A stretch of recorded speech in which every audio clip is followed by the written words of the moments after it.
The Hiligaynon word malain means bad or unpleasant. Malain. Malain. Malain ang iya batasan. Malain ang iya batasan. It means that his or her attitude is bad or not good.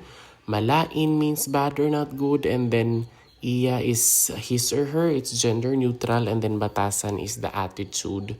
Malain ang iya batasan. Malain ang iya batasan. Malain ang balita nga nabatian ko. Malain ang balita nga nabatian ko.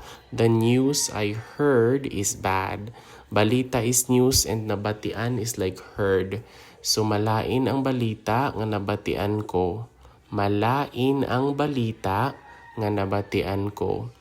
Hindi ka maghimo sang malain nga butang. Hindi ka maghimo sang malain nga butang. It means don't do bad things. So hindi means don't or no. Himo is like do. And then malain is not good or bad or unpleasant. And then butang are like things. Hindi ka maghimo sang malain nga butang. Hindi ka maghimo sang malain nga butang. Malain nga panahon ang nag-abot. Malain nga panahon ang nag-abot. It means bad weather came. So malain means bad or unpleasant. Panahon, it means weather. Panahon, abot means arrived or came. So malain nga panahon ang nag-abot.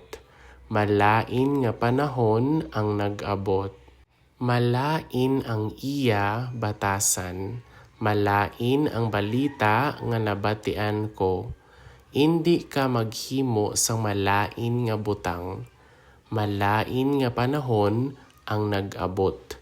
And that is all for the Hiligaynon word malain, which means bad or unpleasant in English. Malain. Malain.